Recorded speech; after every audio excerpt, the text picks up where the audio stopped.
მეგობრებო, როგორც ბევრისთვის ცნობილი გახლავთ, კავკასიური სახლის ერთ-ერთი ძირითადი მიმართულება გახლავთ საგამომცემლო საქმიანობა და ამ საქმიანობაში ერთ-ერთი პრიორიტეტული მიმართულებაა კავკასიური პრობლემატიკაზე შექმნილი წიგნები.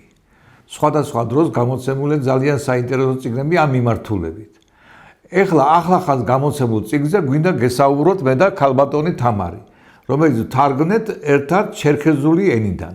ცნობილი ჩერქეზი მწერლის ნალბი ყუიოყვას შესანიშნავი ნაწარმოები წიგნი ჩერქეზული ეტიკეტი მოზარდთათვის. წიგნი ძალიან საინტერესო გახდა თავისი აგებულობით.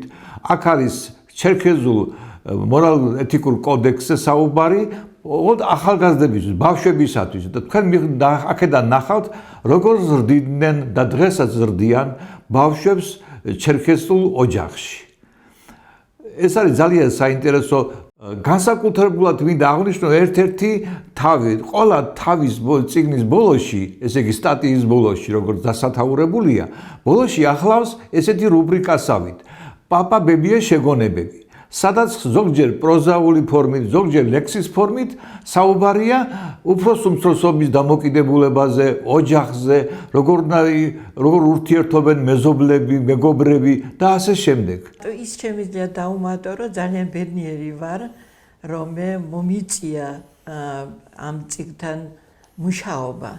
ჯერ ესეთი უნდა ითქვას, რომ ენა, რომლითაც ეს დაწერილია, არაჩვეულებრივი, საინტერესო ენა, რომელიც არც ისე არის უკვე ვერ შეგვხვდება ჩერქეზეთში, ენების პრობლემა არის ვიცით ჩვენ. შესანიშნავად არის მოთხრობილი, რა თქმა უნდა, ხაბზეს წესები. საინტერესო ეს არის, რომ ეს არის ბავშვებისთვის, როგორც მიხომ თქვა, და გასაგები ენით არის დაწერილი და ძალიან საინტერესო მაგალითებით.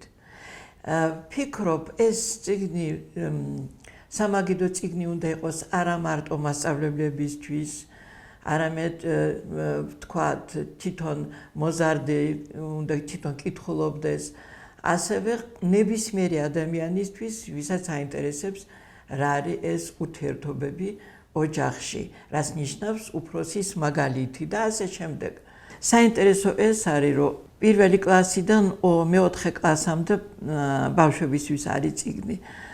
და ვთქვათ, თემა, რომელიც განხილულია პირველ კლასში, სულ სხვანაირად არის დაწერილი. მეორე კლასში უფრო ღრმად, უფრო ფართედ გაშუქებულია სხვადასხვა საკითხები და ასე შემდეგ. ეს ადამიანი იყო არა მარტო დიდი მწერალი, ასევე დიდი პოეტი და დრამატურგი. ეს იყო უნიკალური ნიჭის პატრონი, არაჩვეულებრივი პედაგოგი. ეს თალკე ნიჭია, როცა ბავშვებთან შეგიძლია ასე ისაუბრო, ასეთი ურთიერთობა დაამყარო და ნებისმიერი ადამიანი, ვინც ამას წაიკითხებს, ამ წიგნს იგრძნობს. ეხლა წავიკითხოთ პატარა მონაკვეთი, ჩერქეზული ენა როგორ ჟღერს, ვისაც აინტერესებს, ძალიან ცოტას წავიკითხავ.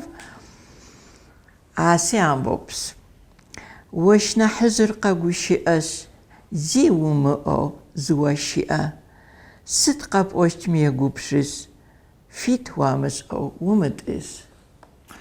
ეს ქართულად ასე ჟღერს დაახლოებით. შენზე უფროსი როცა საუბრობს, ნურაფერს ეტყვი, მოთოკე თავი.